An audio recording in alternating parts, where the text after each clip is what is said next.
berdoa selesai. Oke, terima kasih Kezia. Oke, sebelum mulai pembelajaran hari ini, kita akan bernyanyi dulu yuk, biar semangat. Kita bernyanyi dulu. Nih, kita nyanyi dulu sebelumnya. Oke, semuanya ayo berdiri, kita bernyanyi. Nusa, satu bangsa, satu bahasa kita. Selamat dulu. Kita membahas tentang makanan-makanan yang ada di Cirebon dan apa sih hubungannya dengan the adjective ini. Nah, sebelum itu, ibu bertanya dulu, siapa di sini yang sudah pernah makan empal gentong? Saya Bu. Mana rasanya empal gentong? Enak, Bu. Enak, Bu. Gurih. Iya. Mirip soto. Kalau hidungnya juga mirip ya? Mirip. Oke. Apa sih empal gentong itu? Nah, empal gentong itu adalah makanan khas masyarakat Cirebon tempat kita sekarang ini, yaitu di Jawa Barat. Nah, makanannya ini mirip dengan gulai atau gulai dan dimasak menggunakan kayu bakar. Biasanya kayu bakar itu terbuat dari pohon mangga ya. Nah, di dalam gentong itu apa? Riuk yang terbuat dari tanah liat. Nah, daging yang digunakan adalah biasanya usus, babat, dan juga daging sapi. Nah, empal gentong adalah makanan khas dari Kabupaten Cirebon. Nah, sebelum itu, Ibu akan membahas dulu tujuan pembelajaran pada hari ini. Adapun tujuan pembelajaran hari ini yang pertama yaitu nanti kalian mampu mengidentifikasi jenis-jenis zat aditif yang digunakan dalam makanan khas Cirebon seperti empal gentong dengan background terang nanti melalui hasil pengamatan video. Nah, dari itu silahkan kalian simak video ini, tapi Ibu akan membagikan LKPD terlebih dahulu. Silahkan dilihat dulu LKPD-nya ya.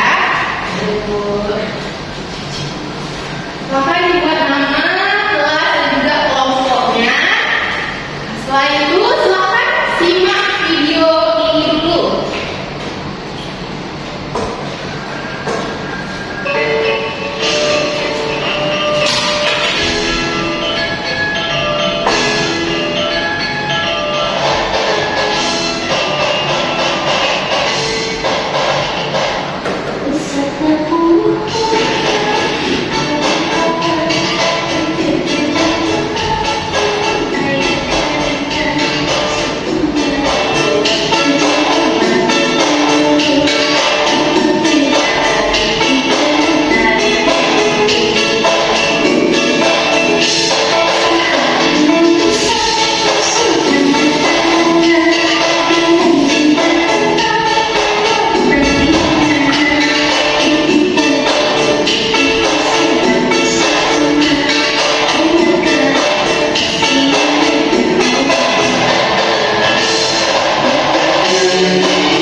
Setelah kalian simak video tadi, silahkan kalian lakukan pengerjaan LKPD-nya. Silahkan jawab soal-soal yang ada di LKPD tersebut.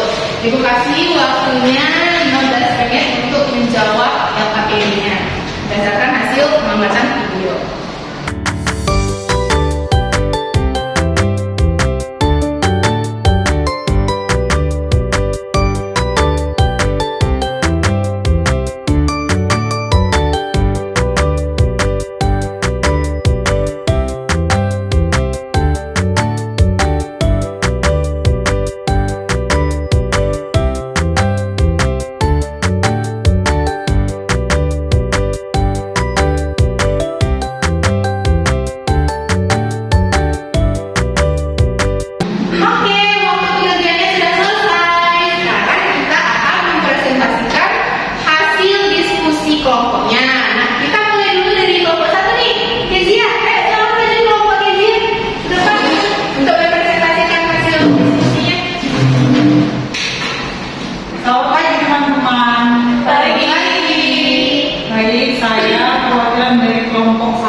terkait bahan utama dalam pembuatan kembang mentong, apa saja bahan yang digunakan. Jadi bahan yang digunakan seperti yang sudah dijelaskan, itu ada kemiri, ada serai, ada juga santan, ada kunyitnya juga. Jadi itu sebagai bahan-bahan yang digunakan dalam pembuatan empal gentong. Bisa kita contoh zat adiktif alami dan fungsi dalam empal gentong. Yang pertama ada kunyit, itu sebagai pemberi warna. Itu ada kemiri sebagai bentuk bahan untuk memberikan rasa kenyal di empal gentongnya. Dan yang terakhir ada kelapa atau santan sebagai untuk mengentalkan empal gentongnya.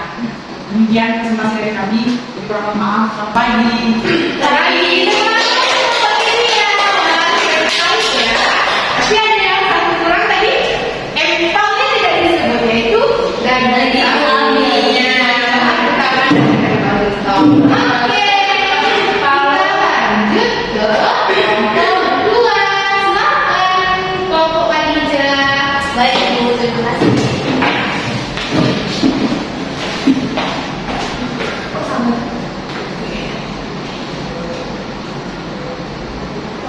Ini satu sama ini. Ini ada. Ini bolanya aja. Ini aja ya. Oke, baik, terima kasih. Sebelumnya perkenalkan saya perwakilan dari kelompok 2 akan mempresentasikan hasil diskusi dari kelompok kami. Di mana itu yang pertama tadi ingat manfaat dan adiktif alami dan buatan dalam pembuatan empal gentong. Manfaat dan adiktif alami dalam pembuatan empal gentong itu yaitu sebagai rasa yang dapat menumbuhkan rasa dalam empal gentong. Sedangkan zat adiktif buatan itu terdapat dalam pembuatan rasa seperti micin, waiko dan sebagainya. Oke, terima kasih kelompok Khadijah. Mari kita berikan. Oke, terakhir kelompok 3 kelompok untuk. Silakan kelompok untuk.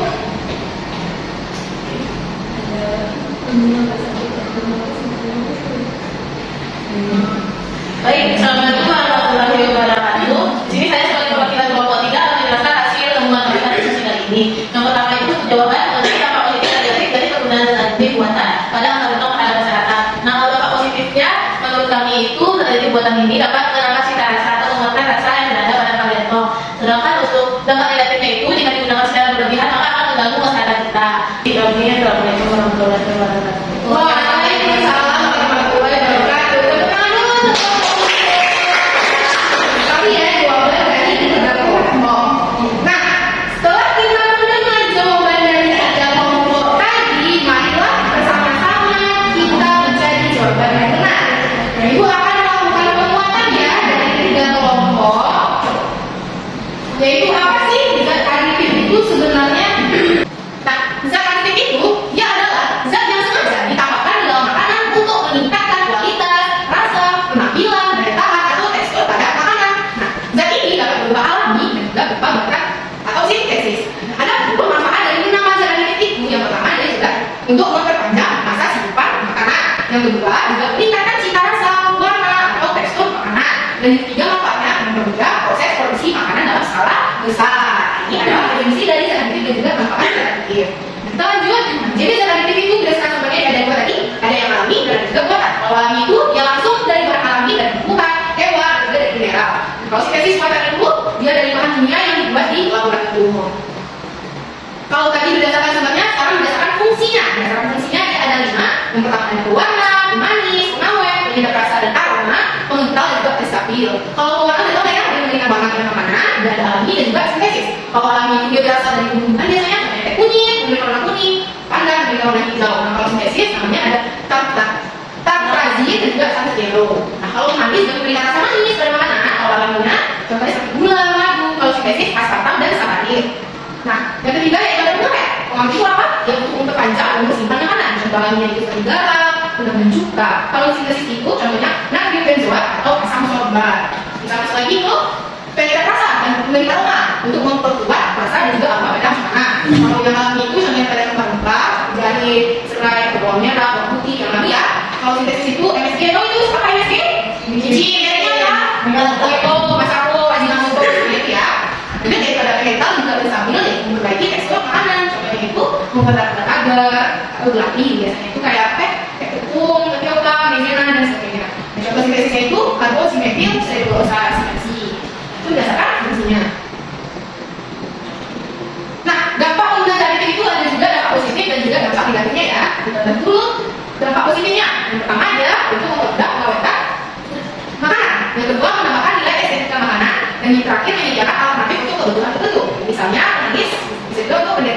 diabetes. Nah, ternyata selain dampak positifnya, kalau misalnya konsumsi secara berlebihan juga berdampak membawa dampak negatif.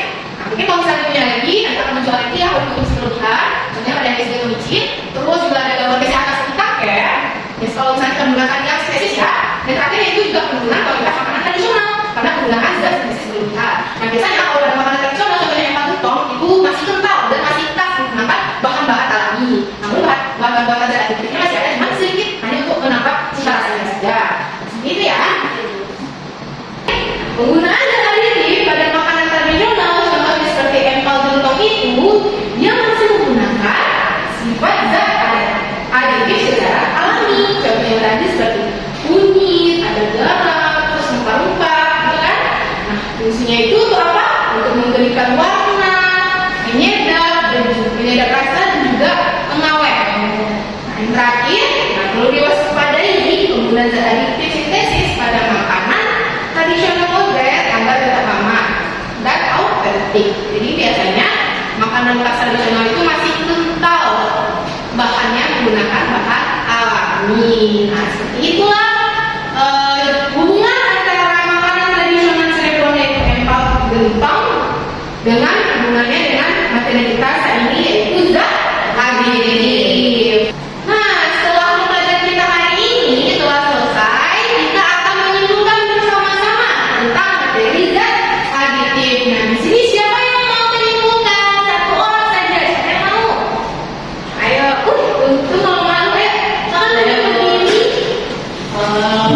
Nah, jadi dari pembelajaran hari ini dapat saya simpulkan itu adalah bahwa zat aditif ini ada dua jenis, ada yang alami dan ada yang buatan. Nah, yang alami ini biasanya berasal dari tumbuhan ataupun hewan atau mineral, sedangkan yang buatan itu biasanya sudah diolah di laboratorium. Terus juga hubungannya dengan empal gentong itu biasanya menggunakan zat aditif alami agar tetap mempertahankan cita rasa aslinya. Sekian dulu. Oke, bagus sekali.